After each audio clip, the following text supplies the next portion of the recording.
자, 오늘 하나님 말씀 함께 나누도록 하겠습니다. 오늘 우리에게 주신 하나님 말씀은 시편 1편 1절부터 6절까지 말씀입니다. 시편 1편 1절부터 6절까지 말씀 다 같이 함께 한 목소리로 하나님 말씀 경외하는 마음을 읽도록 하겠습니다. 시작. 복 있는 사람은 악인들의 꾀를 따르지 아니하며 죄인들의 길에 서지 아니하며 오만한 자들의 자리에 앉지 아니하고 오직 여호와의 율법을 즐거워하여 그 율법을 주야로 묵상하는도다. 심은 나무가 철을 따라 열매를 맺으며 그 잎사귀가 마르지 아니함 같으니 그가 하는 모든 일이 다 형통하리로다. 악인들은 그렇지 아니하며 오직 바람에 나는 겨와 같도다. 그러므로 악인들은 심판을 견디지 못하며 죄인들의 들지 못하리로다. 무릇 의인들의 길은 여호와께서 인정하시나 악인들의 길은 망하리로다. 아멘. 자, 말씀 노트 안 가져가신 분들 말씀 노트 가져와 주시고 말씀 잘 준비해 주세요. 네, 앞에 사모님도 있으시고, 그다음에 어깨도 한번 좀 돌려보도록 하겠습니다. 어깨 펴시고, 네, 고개 좀 돌리시고, 네. 자, 우리 육신도 좀 깨시고요. 네, 우리 좌우에 계신 분하고 인사하시겠습니다. 내 안에 성령님 계십니다. 큰 목소리로 격려하겠습니다. 당신 안에 성령님 계십니다. 네. 모두에게 격려하겠습니다. 우리 안에 성령님 계십니다. 할렐루야. 네. 지금 다시 코로나가 재유행이어가지고 저도 좀 컨디션이 좀 많이 안 좋은 것 같아요. 그래서 여러분 여름이지만 또 아침이 되면 일찍 일어나 보시면 아침 저녁으로 좀 선선합니다. 여러분 가을이 지금 오고 있거든요. 여러분 피곤한 육신도 잘 관리하시고 건강 잘 관리하시고 좋은 계절이 오고 있으니까 잘 맞이할 수 있는 저 여러분 되시기를 바라겠습니다. 오늘은 추수행전 100일 11번째 시간 추수의 도구 2번째 시간으로 함께 말씀을 나누고 싶습니다. 지난주에 말씀 나눴던 우리 수련회 기간 나눴던 다윗의 장막에 대한 말씀이 추수의 도구 첫 번째 시간이라고 생각하시면 되겠습니다. 그동안 우리가 11번째 시간까지 오면서 추수행전에 대한 말씀들을 그냥 아주 핵심적으로 아주 심플하게 정리하면 이겁니다. 따라하겠습니다. 지금은 잘하네요. 네, 지금은 추수했다라는 거 머릿속에 넣으시면 되는 거예요. 하나님께서 주도하시는 시간이에요. 할렐루야. 지금 마지막 때가 정말 여러분 가까이 왔습니다. 정말 가까이 왔기 때문에 이제 우리에게 하나님께서 주도하시는 이 카이로스의 시간이 정말 우리 피부적으로 이제 여러분 앞으로 몇 년 안에 더 많이 느껴질 수 있을 정도로 가까이 오고 있습니다, 여러분. 그래서 지금이 추수의 때다라고 하는 이것을 머릿속에 생각을 하시고 추수에 방해가 되는 것들에 대해서 우리가 말씀을 나눴어요. 추수에 방해가 된다고 하는 것은 뭐냐면 곧 사탄의 전략이라는 거죠. 사탄의 전략이 뭐였습니까? 우리 안에 사단이 이것을 심어 놓는 거예요. 뭐예요? 작은 거짓을 대하는 저와 여러분의 마음의 태도. 이게 중요합니다. 작은 거짓. 큰 거 아니에요. 큰 거 아니에요. 아주 작은 거예요. 작은 것 하지만 불의한 것, 거짓말. 이것을 대하는 것이 대한 저와 여러분의 마음의 태도가 아나니아와 삽비라와 같은 마음들이 있다고 한다면 이것이 추수에 아주 큰 장애가 됩니다. 사실 저는 추수에 방해가 되는 것에 있어서 이 작게 생각하는 저와 여러분 안에 있는 거짓, 이것을 굉장히 저는 경계해야 된다고 생각합니다. 두 번째는 저와 여러분을 분주하게 하는 시간이라고 말씀드렸죠. 분주하게 하는 시간. 저와 여러분을 분주하게 해서 집중하지 못하게 하고 오히려 그것에 끌려다니게 만드는 것. 그래서 마르다처럼 우리가 그것에 묶여서 살아가게 만드는 것. 그래서 결론적으로 이게 뭡니까? 저와 여러분의 마음을 혼미하게 하는 거예요. 작은 거짓말로 인해서 이거는 거짓말이 아니야. 자기 자신까지도 속이는 거죠. 자, 거짓말 잘하는 사람은 자기 자신까지 속이는 거예요. 이거는 거짓이 아니야라고 얘기하면서 자기 자신의 마음을 혼미하게 하고요. 뭔가 분주하게 삶을 저와 여러분이 막 끌려가게 하죠. 돈에 끌려가게 하고 어떤 바쁜 일정에 끌려가게 하고 그래서 그것에 끌려다니게 만들어서 결국 저와 여러분의 마음을 혼미하게 하는 것이 추수에 가장 방해가 된다는 거예요. 할렐루야. 사단은 그것을 전략적으로 저 여러분 가운데 우리 앞에 놓는 거예요, 여러분. 여러분 그렇게 되지 않으시길 예수님으로 축복합니다. 할렐루야. 그래서 마음을 관리하셔야 돼요. 우리 청소년 청년들 고개 드세요. 목사님 보시고 크게 할렐루야 하면 아멘. 할렐루야. 이게 큰 목소리입니까? 할렐루야. 네, 아멘 하세요. 아멘. 여러분 아멘 하셔야 여러분 마음에 영혼이 깨어나는 거예요. 이게 사단의 추수를 방해하는 전략이라고 말씀드렸습니다. 동시에 우리는 추수의 전략을 세워야 되는데요. 추수의 전략은 선택과 집중이다. 집중을 넘어서 무엇을 해야 될 때? 몰입을 할 때. 그래서 우리가 무엇을 내려놓자고 말씀드렸어요? 네, 스마트폰을 내려놓자고 말씀드렸어요. 대답만 잘하지 마시고 삶으로 대답하시길 축복합니다. 이제 사진 안 찍어서 이제 안 하니까 한 주 동안 어떻게 했어요? 실컷 보셨죠? 네. 자랑스럽습니다. 네. 여러분들 이거 되게 중요합니다. 이게 제가 말씀드린 것처럼 스마트폰이 저와 여러분의 마음을 혼미하게 하는 가장 강력한 사단의 무기입니다. 이것 때문에 사실 잠도 잘 못 자게 하고요, 피곤하게 만들기도 하고요, 시간을 허비하게 하는 거예요. 시간을.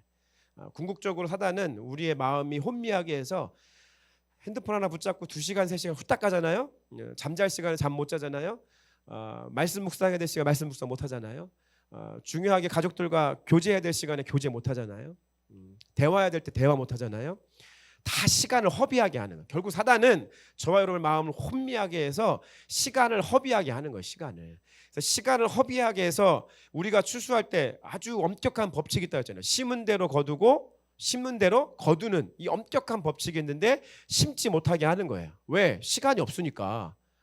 시간을 바쁘게 만드니까. 정신 못 차리게 하니까. 거기에 몰입하지 못하게 하니까 심을 수가 없는 거예요. 그러니까 적게 심으면 적게 거두고 많이 심으면 많이 거두는 것이 심고 거둠의 법칙인데, 사단이 우리로 하여금 시간 없게 만들어요. 바쁘게 만들어요. 분주하게 만들어요. 혼미하게 만들어요. 거짓말로 이거는 괜찮아라고 만들어요. 그렇기 때문에 우리가 선택과 집중, 몰입을 못하게 하니까 더 이상 심을 것이 없는 거예요. 심을 것이 없으니까 추수할 것이 없게 되는 거예요. 여러분 이것을 정말 엄격한 하나님 나라의 법칙과 이것을 정말 두렵고 떨리는 마음을 받으셔야 됩니다. 여러분 스마트폰을 내려놓을 수 있는 저 여러분 되시길 축복합니다. 누군가 한번 또 정막을 깨고 한번 사진 찍어서 한번 올려보세요. 한 주 동안 제가 먼저 하니까 이거 좀 그것도 그렇고, 한번 찍어서 한번 올려보세요. 거룩한 물결이 일어나게 예수님으로 축복합니다. 이런 추수와 전략이 있으면 추수의 도구가 이제 필요합니다. 추수의 도구는 지난주에 말씀드린 다윗의 장막의 예배와 기도의 집의 중보기도가 해당이 됩니다. 수요 예배와 금요 예배를, 다윗의 장막의 예배와 기도의 집 중보기도를 주님 앞에 올려드리는 시간들을 계속해서 갖고 있는데요. 지난 수련의 기간을 통해서 제게 개인적으로 하나님께서 크게 말씀하신 것은 뭐냐면, 우리 안에 기름이 없다. 우리 안에 기름이 없다. 내 안에 기름이 없다. 우리 안에 기름이 있어야 그 기름 부으심을 흘려보낼 수 있다. 할렐루야. 우리가 다음 세대에게, 어미와 아비 세대에게 흘려보내줄 수 있는 기름이 있어야 되는데 그 기름이 없는 거예요. 신랑 대신 예수님이 이 땅 가운데 오시는데 등불에 기름을 준비하지 못하는 거예요. 채워놓은 기름이 없고 나누어질 기름이 없으니까 우리 안에 하나님 나라의 이 추수를 감당할 수 있는 능력이 없게 되는 거예요. 다윗의 장막의 예배와 기도의 집 중보기도의 시간은 기름을 채워넣는 시간이에요. 목사님이 막 그 2시간 어떻게 막 해보자고 뭐 이런 시간이 아니라, 여러분 이 시간은 반드시 저와 여러분들이 기름을 채우는 시간이에요. 여러분 안에 꼭 수요 예배, 금요 예배 아니라 할지 여러분의 골방에서 기름을 채우는 시간이 없으면 여러분의 일주일 동안 삶의 시간들은 성공적인 시간들로, 그리스도인으로서 성공적인 삶을 살아갈 수 있다라고 보장할 수가 없습니다. 진짜 없습니다. 저도 마찬가지예요.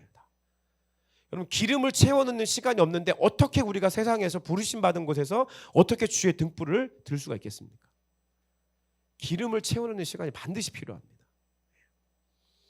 여러분, 그래서 추수의 도구 첫 번째가 다윗의 장막의 예배와 중보기도하는 기도의 집의 기도 시간을 통해서 우리 부르신 교회 안에 기름 부으심이 계속해서 채워져야 돼요. 그래서 다윗의 장막의 예배를 들 때 하늘의 문이 열리고, 할렐루야. 하늘의 문이 열리고, 할렐루야.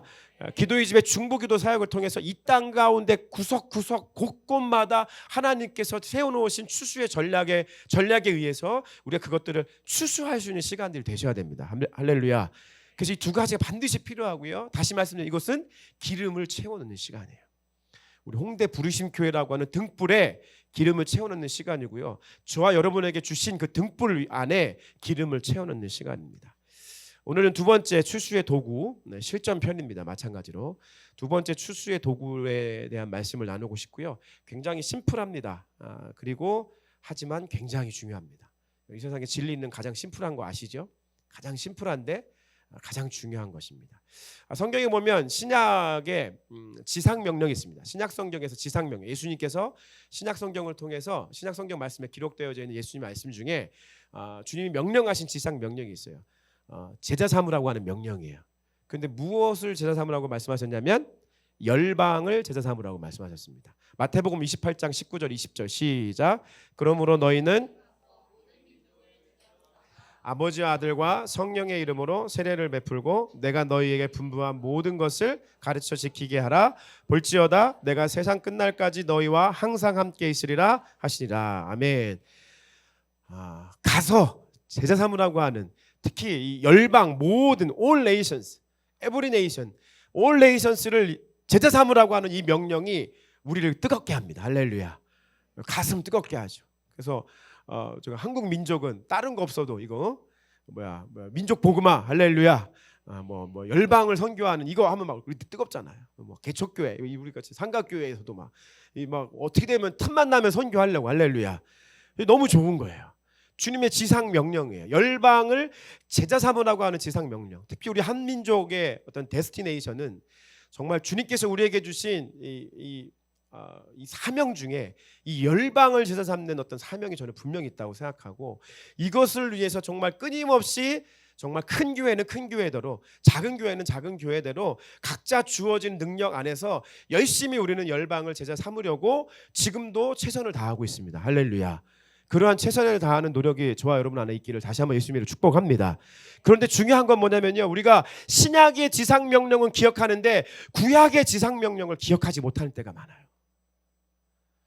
여러분, 성경은 신약만 있는 게 아니죠. 성경은 구약만 있는 게 아니라 신약과 구약, 신구약이 하나의 성경으로서 우리에게 주시는 완벽한 말씀인 줄 믿으시길 축복합니다. 그렇다고 한다면 신약의 지상명령과 구약의 지상명령 모두가 우리에겐 소중한 거예요. 그래서 우리는 구약의 지상명령을 알아야 됩니다. 구약의 지상명령은 뭐냐면 가정을 제자 삼으라는 거예요. 구약의 지상명령은 뭐냐면 너희들의 자녀를 제자 삼으라고 말씀하시는 거예요. 우리는 신약의 지상명령은 너무나 가슴 뜨겁게 해가지고 그냥 있는 거 없는 거 다 털어다가 있는 시간 없는 시간 다 빼다가 열심히 선교하지만, 열방으로 나아가서 열방을 제자 삼고자 열심히 훈련하고 열심히 나아가지만 우리가 이것을 잊고 살 때가 많아요. 그게 뭐예요? 자녀를 제자 삼는 거, 가정을 제자 삼는 것을 우리는 등한시 여기는 것이 너무나 많습니다. 미국의 교회, 영국의 교회, 독일의 교회, 유럽의 교회들이 열심히 열방을 제자 삼아서 선교했습니다.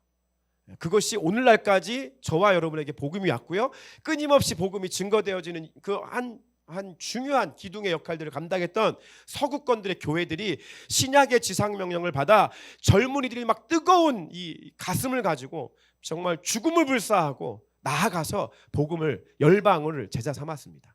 그런데 그들이 잊었던 것이 하나 있습니다.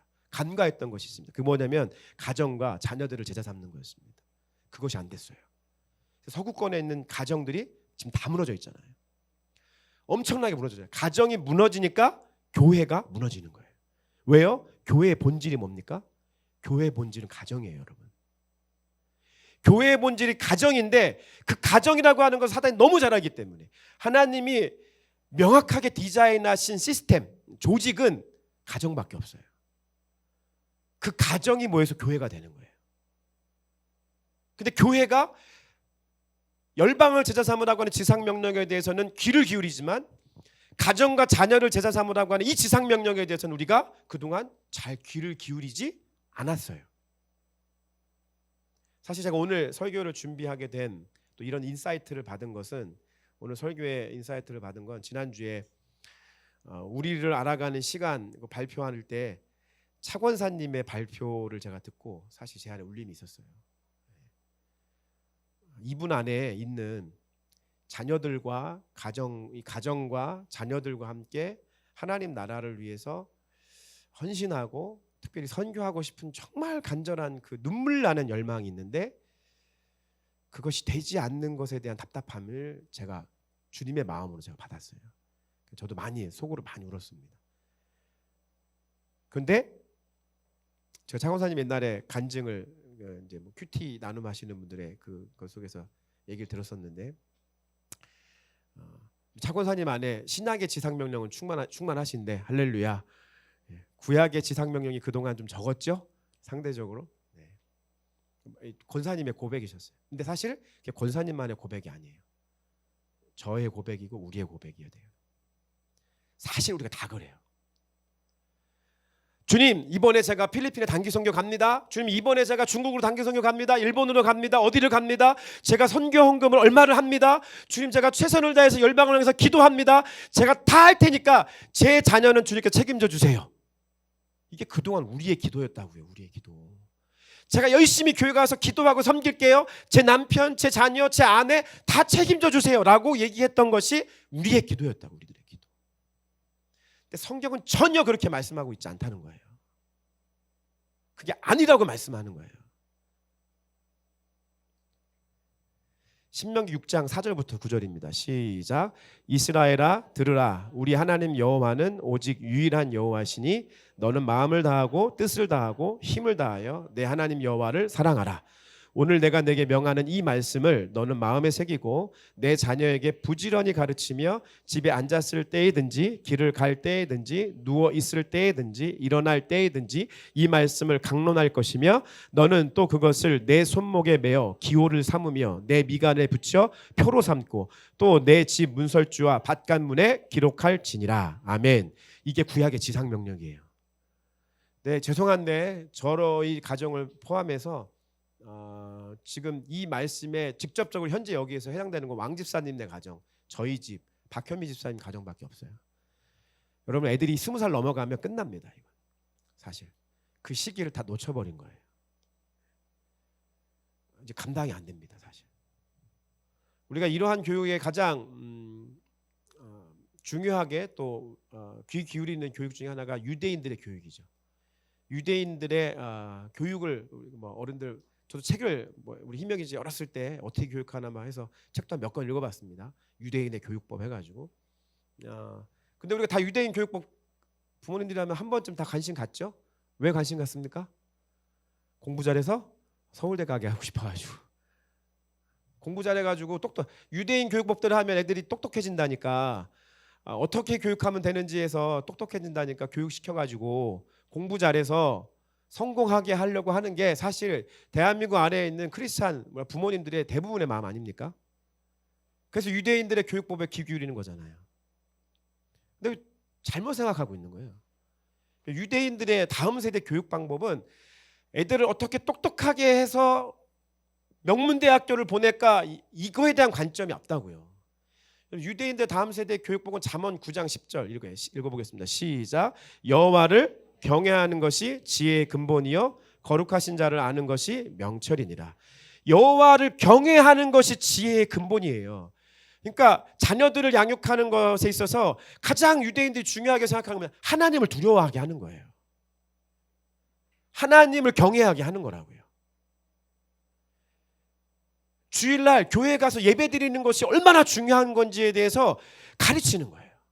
하나님의 말씀대로 살아가는 것이 얼마나 중요하다라고 하는 것이 자녀들에게 그것을 나타내주기 위해서 삶으로 어떠한 교육으로 끊임없이 자녀들에게 다음 세대에게 교육하는 것이 유대인들의 교육이에요. 그런데 이 땅에 우리 한국 교회 안에 그리스도인들 부모님들의 자녀 교육 방법이 하나님을 경외하게 하는 교육 방법이 아니라 어떻게 하면 아이들을 똑똑하게 해가지고 좋은 대학교를 가게 할까에 대한 모든 포커스가 있어요. 그래서 좋은 취직 자리에 취직하고 나중에 성공할 수 있게 하는 자기들의 기준 속에서 그거 하기 위해서 아이들을 교육하니까 이 아무리 유대인의 교육 방법, 교회를 아무리 다녀도 안 되는 거예요.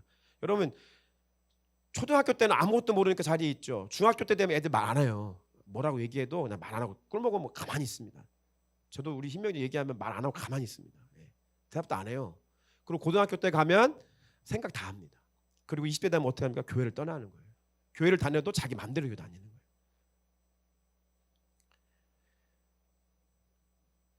잠언 1장 7절부터 9절 시작. 여호와를 경외하는 것이 지식의 근본이거늘 미련한 자는 지혜와 훈계를 멸시하느니라. 내 아들아 내 아비의 훈계를 들으며 내 어미의 법을 떠나지 말라. 이는 내 머리에 아름다운 관이요 내 목에 금사슬이니라. 아멘. 종균이 아멘. 오늘 네 얘기하고 있어서 계속 지금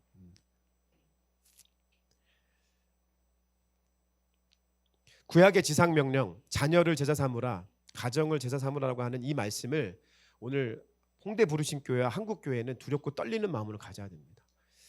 이것을 놓치고 살았습니다. 사실. 열방을 선교하면 하나님이 다 책임져 주실 거라고 하는 잘못된 믿음 가지고 살았습니다. 내가 교회에서 충성봉사하면 내 자녀를 다 책임져 주실 거라고 하는 헛된 믿음을 가지고 우리가 신앙생활을 했습니다. 근데 전혀 그렇지 않다는 거예요. 자녀들을 철저하게 제자 삼아야 되는 것이고요. 이 자녀들에게 하나님을 경외하는 방법들을 하나님을 경외할 수 있도록 가르쳐야 된다는 거예요. 이것을 가르치려면 말과 이 지식으로 전달하는 것이 가능하지 않은 거예요. 여호와를 경외하는 것을 어떻게 가르칠 수 있습니까? 부모님들의 삶으로 가르칠 수 있는 거예요. 삶으로. 대한민국에서 지금 가장 자녀 세대와 부모 세대가 어려움을 겪게 하는 것이 뭡니까? 세대 차이라고 얘기해요. 세대 차이. 세대 차이를 너무 많이 느낀다니까. 대화가 안 된다는 거야. 왜 대화가 안 되냐면 지금 우리의 교육 방법은 말씀과 성경의 교육 방법이 아니라 스마트폰 중심적인 교육 방법이기 때문에 세대 차이가 나는 거예요. 왜요? 각자 스마트폰을 가지고 받아들이는 정보가 다 달라요. 저 꼬맹이들은 꼬맹이대로 받아들이는 정보가 다르고요. 어른들은 어른들이 받아들이는 정보가 달라요. 어른들은 태극기 부대 가지고 맨날 그거 틀어놓고 보시잖아요. 애들은 전혀 다른 걸 봐는 거예요. 그러니까 그거 가지고 얘기하려니까 대화가 안 되는 거예요. 스탠다드가 없는 거예요. 기준이 없는 거예요. 자녀하고 어른들이 세대 차이가 나지 않으려면 여호와를 경외하는 것, 그것이 지식의 근본인 것, 그게 뭡니까? 하나님 말씀인 거예요. 할렐루야. 말씀을 기준을 가지고 같이 말씀을 공통적 본모를 가지고 대화를 하고 삶을 같이 나누면 세대 차이가 일어날 이유가 없는 거예요. 대화를 못할 이유가 없는 거예요. 굉장히 중요합니다. 제가 차권사님 그거 그때 눈물 흘린 그 고백을 듣고 제 마음이 계속 울렸어요. 울리고 월요일날 우리 청년 모임 있어서 같이 얘기하면서도 내가 차권사님 그 마음이 되게 나를 울린다. 그래서 내가 만약 기도하면서 골방에서 기도하면서 저를 되돌아봤어요. 제가 너무 형편없는 교육을 하고 있는 거예요. 제가. 그래서 어떻게 하면 좋냐 하나님 앞에 씨름했어요. 여호와를 경외하는 것이 지혜의 근본이고 여호와를 경외하는 것이 지식의 근본인데 너는 너희들의 자녀들을 여호와를 경외하는 이 지식과 지혜의 근본인 명확하게 쓰여져 있는 하나님 말씀을 가지고 이야기하지 않고 지금 엉뚱한 것 가지고 지금 하고 있지, 이런 마음이 드는 거예요. 그래서 이제 애꿎은 희명의 지혜만 이제 희생이 되는 거죠. 제가 결정하고 오늘부터 우리는 우리 집 말씀 가운 말씀부터 외운다 하고 이제 시편 23편을 지금 한 주 동안 이제 다 외웠어요. 희명이 할렐루야. 네. 희명이가 똑똑해요. 잘해요. 몇 번만 보면 금방 외우더라고. 쟤는. 여러분 애들이 말씀을 외우게 하면 금방 외워요. 똑똑해져요. 할렐루야. 할렐루야. 안 믿으시네. 할렐루야. 옛날에 정말 요즘에도 하나 모르겠지만 자녀 교육 방법 중에 그 성경 말씀을 암송하게 하는 그 교육 방법으로 정말 히트 치신 분들이 몇 분 계세요. 근데 정말 저는 100% 공감합니다. 100% 공감하는데 말씀을 암송시켜야 돼요. 말씀을 암송시키고 대한민국은 그 개역개정이라고 하는 성경이 어린애들이 듣기엔 조금 어려울 수 있지만 문장의 문맥이 힘들 수 있지만 그게 암송하기엔 참 좋아요. 뭔가 경전을 암송하는 듯한 어떤 확실한 느낌이 있습니다. 그래서 말씀을 암송하게 하는 거예요. 제가 이제 애꿎은 지네한테 막 얘기하면서 갑자기 애들이 아빠가 안 시키던 말씀 암송을 시키니까 애들이 왜 이러나 이러면서 제가 이제 이제 아빠하고 너네하고 같이 살 날이 많지 않아 이런 말 하니까 애들이 아빠 어디 가세요? 나한테 그러면 이제 애들이 갑자기 끝이 얼마 안 남았다, 몇 년 안 남았다고. 근데 진짜 몇 년 안 남았어요. 제가 말씀드리잖아요. 만 18세 되면 끝이라고 생각하셔야 돼요. 지금 만 18세 이상은요, 여러분들이 앞으로 만들 가정과 여러분들이 키울 자녀들을 위해 생각하셔야 돼요. 그리고 이미 출가시킨 부모님들은 끝났다. 여러분의 손주 손녀들을 위해서 기도하셔야 돼요. 자녀들이 이루고 있는 가정을 위해서 기도하셔야 돼요. 이게 거의 그런 정도라고 하는 것을 기억하셔야 돼요.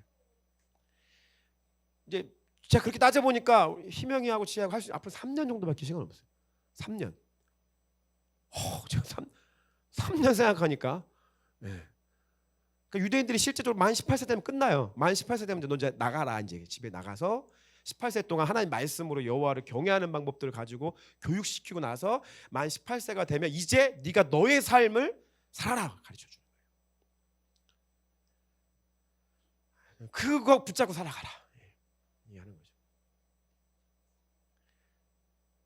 그래서 말씀을 제가 암송시키고 있습니다. 왜 그럴까요? 홍대 부르심교회 다음 세대 교육이 돼야 된다고 제가 확신했기 때문에 그렇습니다. 시편 1편 오늘 본문의 말씀이죠. 2절 말씀 한번 읽어보겠습니다. 시작. 오직 여호와의 율법을 즐거워하여 그 율법을 주야로 묵상하는도다. 할렐루야. 시편 1편의 말씀은 복 있는 사람에 대해서 말씀합니다. 복 있는 사람에 대한 명확한 성경의 가르침은 무엇이냐면 오직 여호와의 율법을 어떻게 해서 즐거워하여 그 율법을 주야로 묵상하는도다. 할렐루야. 이걸 가르쳐줘야 돼요. 제가 저희 가정의 가훈의 말씀을 시편 23편을 선정했어요. 왜냐하면 제가 인생에서 가장 힘들 때라고 하는 한 번의 시기 중에 하나인 고3의 시기 때 시편 23편을 그냥 스스로 매일매일 암송하고 아침에 학교 갈 때 그 시편 23편의 말씀을 계속해서 암송했어요.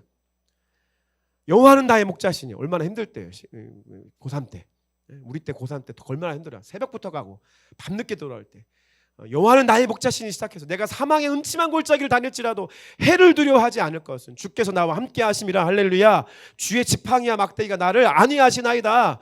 나의 평생의 선하심과 인자하심이 정령 반드시 나를 따르리니 내가 여호와의 집에 영원히 거하리로다. 할렐루야.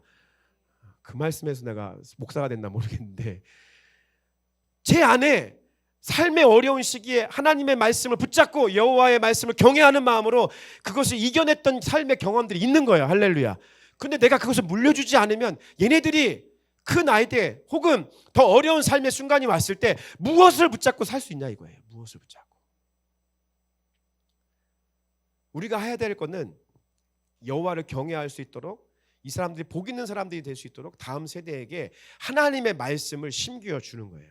그의 율법을 하나님의 말씀을 주야로 묵상하는 거. 우리가 생각하는 큐티임에서 동시에 이 묵상은 읊조리는 거예요. 읊조리다. 묵상이라고 하는 단어는 읊조리는 거예요. 뭐 할 때 읊조리냐면 말씀을 암송할 때 읊조리는 거예요. 성경에 나오는 묵상이라고 하는 단어 이퀄 그것은 말씀을 암송하는 거예요. 이스라엘 백성들은 유대인들은 말씀을 묵상한다는 개념이 없어요. 그냥 말씀을 통째로 어떻게 해요? 암송하는 거예요. 그게 묵상하는 거예요. 우리 안에 이러한 말씀, 하나님 말씀을 경외하는 마음으로 하나님의 말씀을 암송해야 되는 시기가 왔다라고 저는 확신합니다. 할렐루야. 할렐루야. 이제 내가 무엇을 얘기할지 아시겠죠? 오늘부터 한 주에 우리 부르신 교회 안에 한 절이라도 가정에서 자녀들이 있으신 분들은 우리 박현임 집사님하고 저희 가정은 아이들하고 같이 앉아가지고 10분이라도 뭐 매일은 못한다 할지라도 최소한 월요일 시작할 주일 화요일 목요일 토요일 정도 해서 말씀을 다 암송했는지를 확인할 수 있는 작업. 그리고 청년들 중에는 이미 20세가 됐어요. 출가 나왔다고. 여러분 나왔어. 여러분들이 그런 말씀의 교육을 받지 못하지만 지금도 할 수 있는 거예요.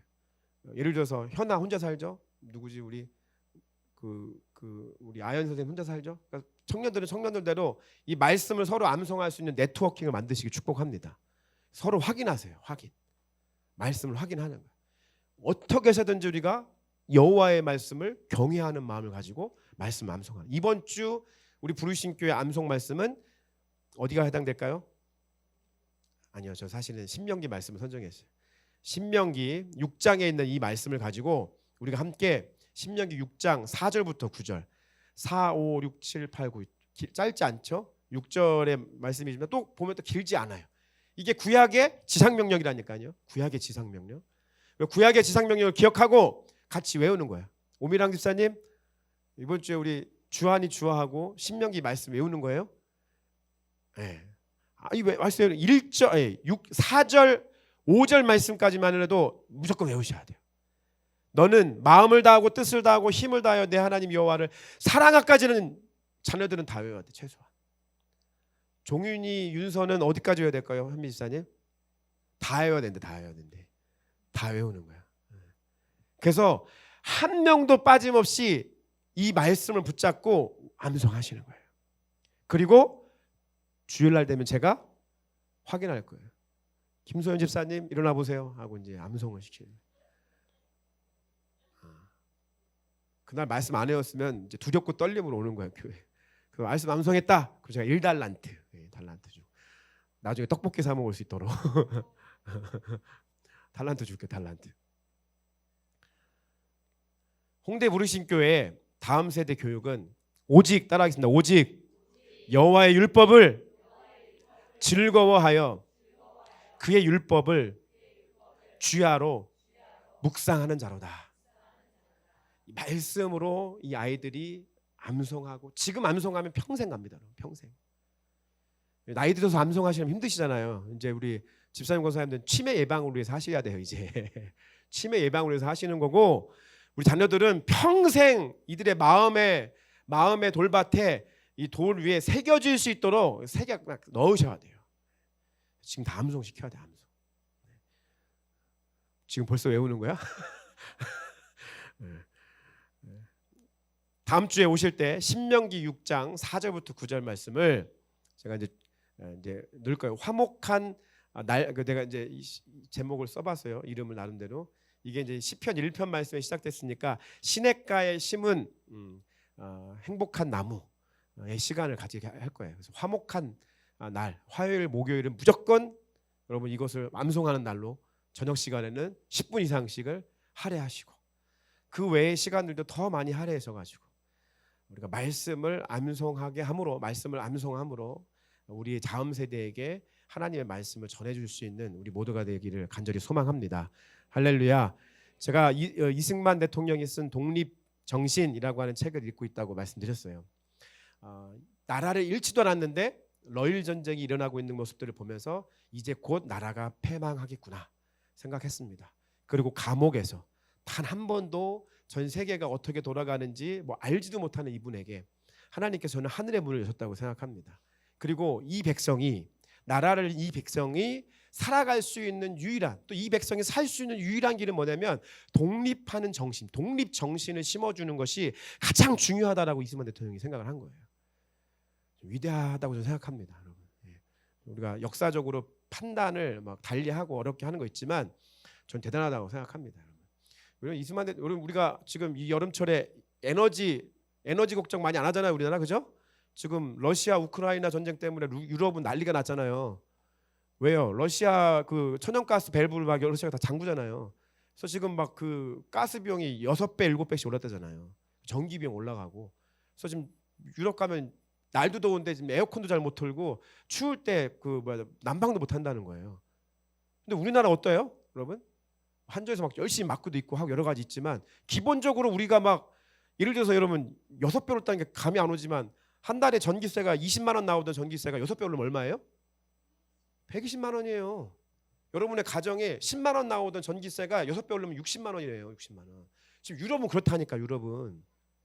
근데 우리 막 올랐다고 막 지금 막 언론에 가지고 막 정치인들 뭐라 막 서로 그러잖아요.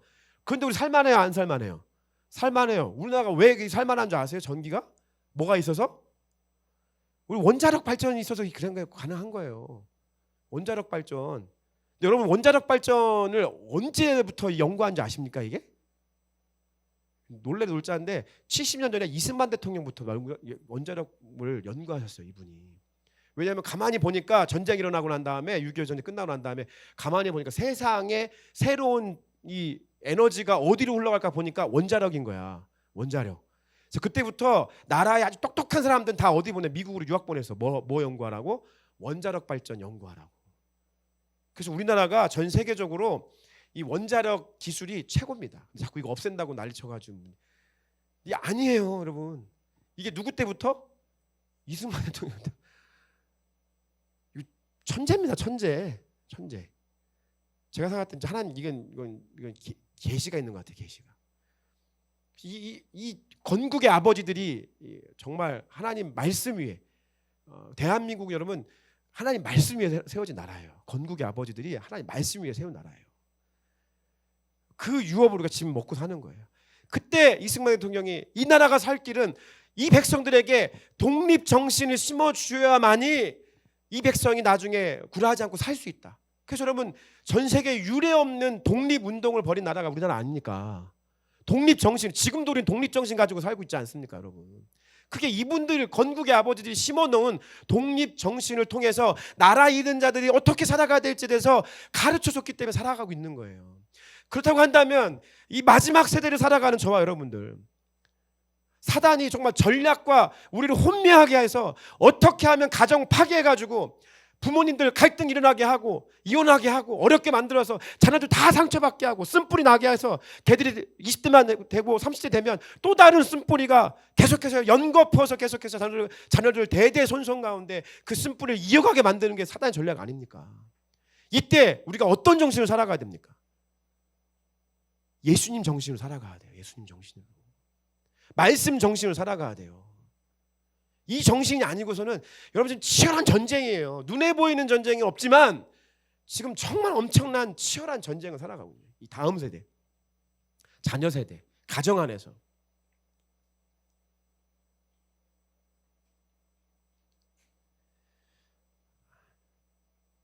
이 세대에게 주님께서, 우리 부르심 교회에게 주님께서 말씀하시는 것, 우리가 선교하고 열방을 섬기기 위해서 여러 가지 노력하지만 다시 go back to basic 해서 가정과 자녀들을 제자 삼고, 그래서 함께 그 열방으로 우리 집사님 권사님들 꿈꾸는 것처럼 아름다운 이 3대의 가정이 아름답게 이어져가지고, 할아버지 할머니 되신 분들은 할아버지 할머니, 아버지 어머니, 자녀들까지 3대가 아름다운 모습으로 함께 열방에 손잡고 함께 나가서 선교할 수 있는 꿈을 꾸셔야 되지 않겠습니까? 그게 신구약 성경의 말씀으로 우리에게 주시는 지상 명령인 줄 믿으시기 예수님을 축복합니다. 그러기 위해서 우리 자녀들을 향해서 두 가지만 여러분 기억하셨으면 좋겠습니다. 어떤 분이 아주 명확하게 이 부분을 책으로 정리해놨어요. 햇볕과 물을 잘 줘야 자녀들이 삶의 뿌리를 잘 내린다라고 표현을 했어요. 무엇과 무엇이요? 햇볕과 물. 무엇과 무엇? 햇볕과 물이에요. 햇볕은 사랑이에요. 사랑. 사랑을 잘 주셔야 돼요. 그래서 사랑받고 잘 자라는 애들은요, 말이 되게 스윗해요. 스윗. 할렐루야. 사랑을 많이 받고 자란 아이들은요, 말이 스윗해요. 말이 그냥 달콤해. 남자들이 그 말에 속속 빠지는 거야. 할렐루야. 왜 그러냐? 부모님한테 사랑받고 자랐기 때문에. 그런 애들은 말이 스윗합니다. 사랑을 잘 받았기 때문에. 햇볕을 잘 공급받아가지고 말이 스윗합니다. 근데 여러분 중요한 게 뭐냐면 햇빛만 받고 살 수가 없죠. 뿌리를 내려면 뭐가 있어야 돼요? 물을 줘야 돼요. 근데 물을 뭐라고 얘기하냐면 물은 물질이라고 얘기해요. 물질. 경제적인 물질. 이 물질이 적절하게 물질을 줘야 뿌리가 잘 내려간다는 거예요. 햇볕과 물을 잘 공급받아야 되는데 햇볕은 사랑이고 물은 물질이라는 거예요. 근데 여러분 그래서 이 물질이 너무 없이, 물질 공급이 너무 없이 가면 사람들 어때? 마음이 굉장히 좀 척박해요. 메말라요. 기생충 영화에서 얘기하잖아. 잘 사는 집애라, 난 이 집 딸이 참 모나지 않아서 애가 참 좋은 것 같아. 이게 뭐냐면 뭔가 여유가 있는 상황에서 있기 때문에 뿌리가 건강하게 내리는 부분도 있는 거예요.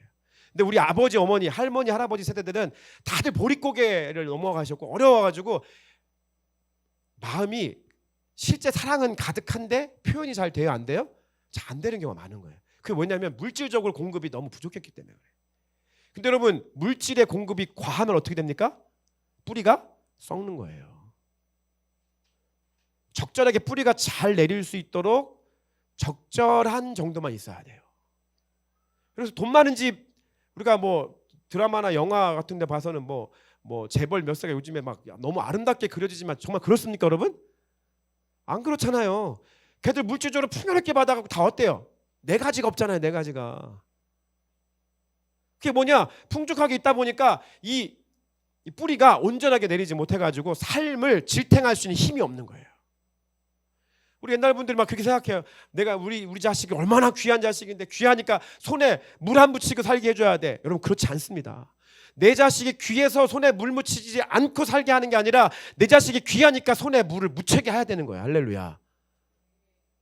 그게 방법인 거예요. 그게. 근데 우리가 다 해주니까, 이것저것 다 해주니까 결국에 그것을 결정적으로 삶의 어려운 순간이 왔을 때 그것을 이겨낼 수 있는 힘이 있어요, 없어요?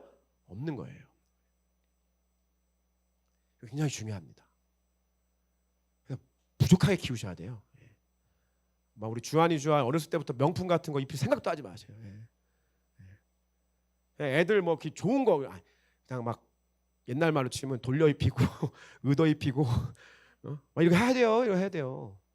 부족하게 살게 해야 돼. 부족하게. 여러분 진짜 힘든 게 뭐냐면 내가 돈이 많은데 내 자녀를 부족하게 키우는 거예요. 그게 더 힘들지 않겠습니까? 그게 더 힘든 거예요. 그게 진짜 교육이라고요. 근데 사랑도 다 주고 물질도 다 주면 밥상머리 교육이 안 되는 거예요. 예절 교육이 안 된다고요. 방종하게 만든다고요. 어렸을 때 우리 어른들을 통해서 어린 아이들이 무엇을 배웁니까? 예절을 배우잖아요. 우리나라 같은 경우에 예의를 배운다고요. 특별히 있는 것 중에 우리나라가 이 유교적 문화를 통해서 갖춰진 것 중에 유일한 장점 하나를 꼽는다면 저는 예절이라고 생각해요. 예절. 가족 중심의 예절 문화가 저는 참 중요하다고 생각해요. 집에서 부모님들이 식사하시기 전에 할머니 할아버지가 식사하시기 전에 숟가락 먼저 드는 집 손 들어보세요. 안 들어? 우리 집이 그래. 우리 집이 제가 우리 어머니 식사하기 전에 제가 먼저 먹어요. 문제예요. 바뀌어야 돼요. 대한민국에 양반 가문이 아닌 집이 없죠? 다 양반 가문이잖아요. 우리 집은 다 양반 가문이다. 조선 말기에 다 돈 주고 막 다 해가지고 양반 가문이 아닌 사람이 없어. 근데 여러분 그 중요하다고 생각해요. 저도 어렸을 때부터 너는 남양홍 씨 익산군파 34세 손에 장손이다 이 얘기를 하도 많이 듣고 와가지고 그렇기 때문에 너 아버지에게 어머니에게 장손으로서 네가 해야 될 일을 어떻게 했니? 이걸 내가 좀 귀가 따갑게 들었어. 귀가 따갑게.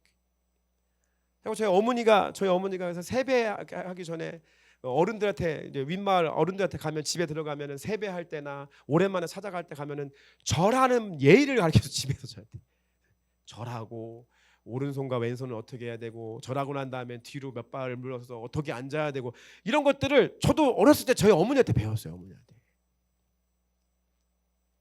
근데 요즘 예절 교육 얘기하면 애들 다 뭐라 그래요? 예절 교육이 아니라 꼰대 교육이라고 하잖아요. 꼰대 교육이라고. 이거 좀 완전히 이게 세상이 맛이 간 겁니다 지금. 왜냐하면 애들이 유행 문화를 따라서 살기 때문에 그래. 이 애들이 이 다음 세대들이 다 유행하는 문화들, 다 유행 문화가 어디서 옵니까? 또 얘기하네. 이 다 스마트폰에서 오는 거예요. 다. 이 세상에 유행하는 문화, 옷의 유행, 화장품의 뭐 유행, 머리의 유행 문화를 따라 살다 보니까 어른들이 얘기하는 거 다 뭐예요? 다 꼰대가 되는 거예요. 꼰대가. 여러분 하나님 말씀대로 자녀들이 살아갈 수 있도록 교육하시기 예수님을 축복합니다. 여러분들이 앞으로 여러분의 가정이 하나님을 경외하는 마음으로 하나님 말씀 중심으로 그것이 기준이 되어서 가정이 세팅되시길 예수님의 이름으로 축복합니다. 그게 하나님의 지상 명령이에요. 지상 명령. 다시 말씀드립니다. 우리 아이는 귀하니까 손에 물 묻히면 안 된다가 아니라 우리 아이는 귀하니까 손에 물 묻히게 해야 된다. 할렐루야. 이러한 관점이 성경의 얘기예요. 성경의 말씀. 이 말씀대로 저와 여러분의 가정이 경영되시길 다시 한번 예수님의 이름으로 축복합니다. 여러분 이것이 추수의 도구입니다.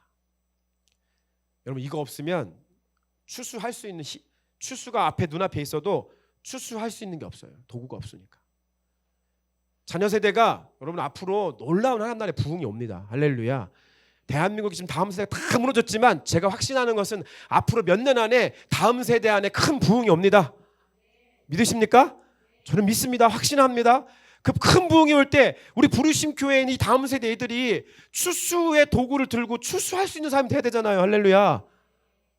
이 애들이 추수할 도구가 없어. 왜? 저와 여러분들이 도구를 들려준 적이 없기 때문에 그래요. 추수해야 되는데 이 추수의 도구를 다음 세대에게 전해주셔야 되고요. 그것이 주님의 지상 명령이라는 것을 다시 한번 우리 가슴에 새기고 나아가시는 저 여러분 되시길 예수님의 이름으로 축복합니다. 함께 찬양하시겠습니다. 자리에서 다 같이 불편하지 않으시면 일어나셔서 예수 우리 왕이여 함께 찬양하시겠습니다.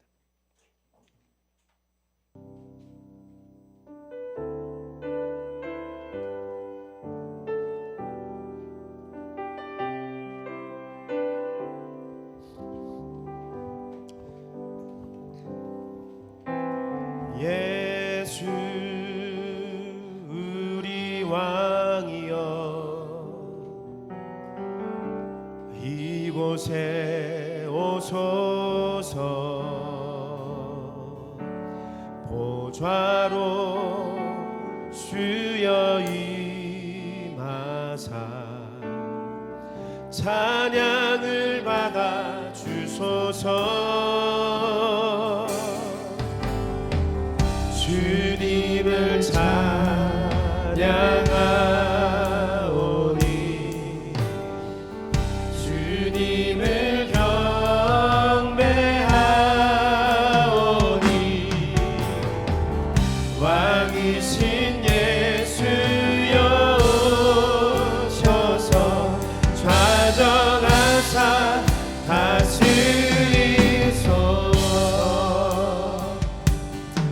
오늘 말씀을 통해서 우리가 배우는 것은 무엇입니까?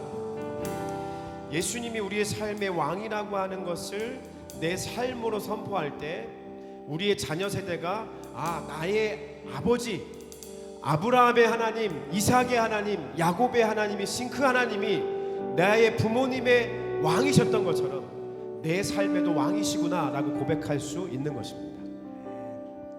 근데 우리가 자녀들에게 무엇을 가르칩니까? 너의 인생의 주인은 너야 라고 가르치고 있는 거예요. 지금 우리가 하고 있는 모든 행위가. 너 성공해야 된다, 너 잘 돼야 된다라고 하는 모든 말들의 뒷배경은 뭐냐면 너의 인생의 주인은 너야 라고 가르쳐주고 있는 거예요. 우리가. 근데 그게 아니라 이 아버지와 이 어머니의 인생의 주인이 우리 인생의 왕이 하나님이셔. 그래서 아버지는 그렇게 선교하러 다니는 거야. 근데 사랑하는 내 딸아, 사랑하는 내 아들아, 너의 인생의 왕이 하나님이셔. 너의 인생에 예수님을 왕으로 영접해야 돼. 왕으로 그분을 모셔드려야 돼. 근데 여러분, 우리의 삶이, 부모님의 삶이 그렇지 않아. 매일매일 가르쳐주고 얘기해주는 것은 그렇지 않은데 찬양할 때만 예수가 나의 왕이라고 얘기해. 안 되는 거예요. 자녀들의 양육과 교육을 교회 교육 전도사한테 맡겨버리고 전도사한테 맡겨버리고 아무것도 안 하는 것이 우리의 삶의 현실이었던 거예요. 그리고 성공하라고 똑똑해지라고 그렇게 된다고, 나 어렵게 사는데 너는 어렵게 살면 안 된다고, 그런 얘기만 가르치니까 결과적으로 우리가 신앙의 삶을 살아갈 때 광야가 오고 힘든 일이 왔을 때 다 넘어지는 겁니다. 그것을 통과하지 못하는 겁니다. 나아가지 못하는 거예요. 오늘 우리가 예수 우리 왕이여 라고 하는 이 고백을 올려드릴 때, 그리고 나의 왕이신 예수 이곳에 오시옵소서 하고 고백할 때, 이게 저 여러분의 인생을 건 고백이 되시길 예수님을 축복합니다. 아멘. 그것이 가능할 때 우리 다음 세대에게도 미래가 있는 것입니다. 그런 마음으로 저와 여러분의 인생의 왕으로, 우리 홍대 부르신 교회 왕으로 예수님을 초청하며 찬양하며 나아가십시다. 예수 우리 왕이여, 예수 우리 왕이여,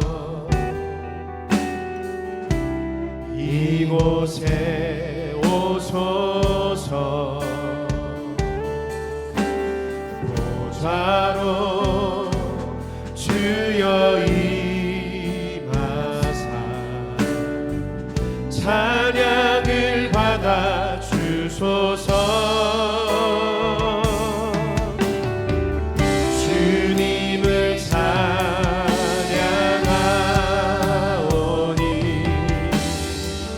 주님을 경배하오니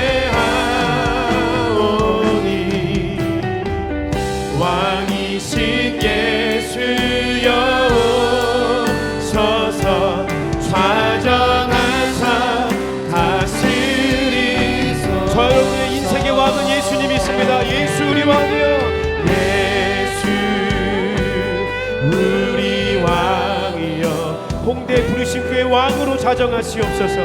이곳에 오소서. 저와 여러분의 가정 가운데 주님이 왕이십니다. 우리의 찬양 가운데 주의 보좌를 삼으시고 우리의 왕으로 이 땅 가운데 임하시리옵소서. 주소서. 주님을 찬양하오니 주님을 경배하오니 왕이신 예수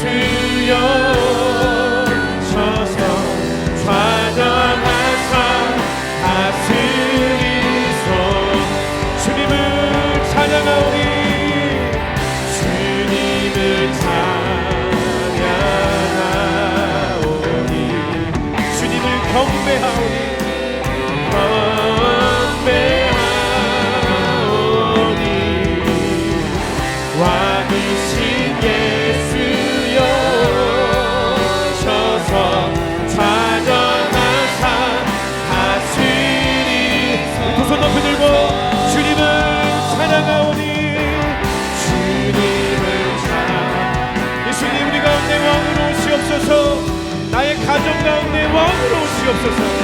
우리 홍대 부르신 교회 안에 왕으로 오시옵소서. 할렐루야. 왕이신 예수여 오셔서 좌정하사 다스리소. 왕이신 예수여 오시옵소서. 왕이신 예수여 오셔서 좌정하사 다스리. 다시 한번 두 손 높이 들고 왕이신 예수여 왕이신 예수여 오셔서 좌정하사 다스리소서. 지금 이 시간 함께 기도하실 텐데요, 선포하며 기도하실 텐데요, 이거 간구가 아닙니다. 선포하는 거, 선언하는 것입니다. 선언하는 거예요. 하나님, 저의 인생의 주인은 예수님이십니다. 할렐루야. 아멘. 제 인생의 왕은 예수님이십니다. 선포하시는 거예요. 그리고요, 특별히 부모 되신 분들은, 그리고 앞으로 가정을 이루실 분들은, 하나님, 저의 가정의 왕은 예수님이십니다. 우리 가정의 왕은 예수님이십니다. 혹시 그동안 자녀들을 올바르게 개혁하지 못하셨다고 한다면 회개하는 마음으로 선포하세요. 내가 교회 가서 기도하는 모습, 예배하는 모습은 보여줬지만 내 인생을 통해서 예수님이 왕이시라고 하는 모습들을 보여주지 못했다고 한다면 회개하는 심정으로 선포하세요. 하나님, 나의 가정에, 우리의 가정의 왕은 예수님이십니다. 그리고 우리 홍대 부르심 교회 왕은 예수님이십니다 라고 선포하시는 것입니다. 이제 나가서 함께 저와 여러분의 인생의 왕이신 분을 선포하실 때 가능하시면 두 손 높이 드시고, 두 손 높이 들고 주님 앞에 선포할 것입니다. 주님을 향하여 선포하는 것입니다. 아니, 저의 인생에, 나의 가정에 홍대 부르심 교회 왕은 예수님이십니다. 그것을 봐주십시오. 이제부터 여러분들의 삶은 여러분의 것이 아니라 하나님의 것이고, 여러분의 가정은 저와 여러분의 것이 아니라 하나님의 것이고, 홍대 부르심 교회는 저와 여러분의 것이 아니라 하나님의 것입니다. 나가서 함께 간절한 마음으로 주 앞에, 주님의 내 인생의 왕, 우리 가정의 왕은, 홍대 부르심 교회 왕은 예수님이십니다. 함께 선포하시면서 기도하며 나아가시겠습니다. 기도하시겠습니다.